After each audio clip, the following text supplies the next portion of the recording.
We started our first walking staycation, the Rutland Round, with the idea we were making the best of a bad situation. We didn't really expect the experience to in any way rival the walking holidays we'd been on before. We were very pleasantly surprised. We made a few unexpected discoveries along the way as well. The first surprise was just how much more of your home area you see when you look at it with the eyes of a visitor. We'd been along many of the sections of the routes we'd followed on previous walks, but we're amazed how much we'd missed.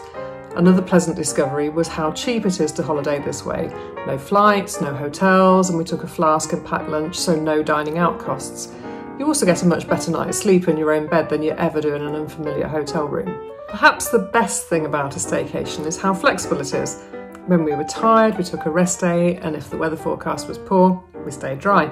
In fact, this next video is not in sequence if you're sticking strictly to the route of the Leicestershire Round, but we had a friend joining us for the day and wanted to vary the route, so we did. I think it's fair to say we are big fans of a staycation and would really recommend it. We're already planning our next adventure. Enjoy day 7, which for Gamp, myself and our friend Sally was Barwell to Shackeston. We seem to be on an industrial estate, trying to find a footpath. We found it! Who knew? Just the other side of the industrial estate are fields. Good morning! Hello! We started the day in Barwell, as the Leicestershire Footpath Association puts it, known as a centre for the shoe industry rather than for its charm. I should probably remember it for the path out of the industrial estate, obviously much used by other dog owners.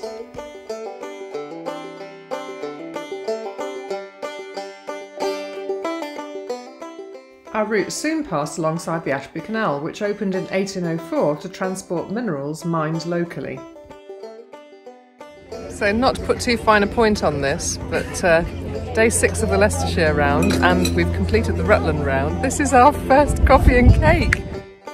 Just along from the wharf is the Bosworth battlefield, sadly closed when we walked past the visitor centre. I do love a church.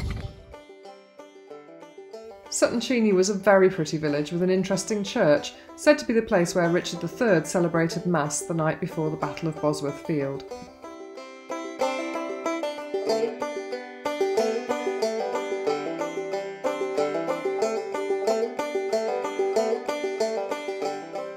We headed over the fields to Spring Wood. I love a little track that winds off into the distance. You're right. I love a track that winds, I love a tree in the field. We love everything about this bit. Market Bosworth was decked out in its floral summer best. We enjoyed a nice lunch at Softly's in the bustling marketplace and watched the world go by.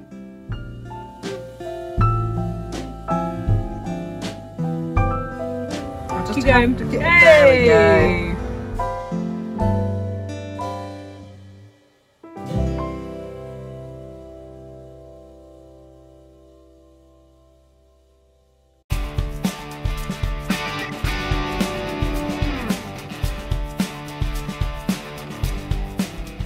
The final leg of our walk was the 3.5 miles to Shackeston, our last stop of the day. En route, we passed over the footbridge at the disused Shackeston station. It's now maintained by enthusiasts who run it as a tourist attraction. It looked well worth a visit. So this is where the River Sence goes under the canal.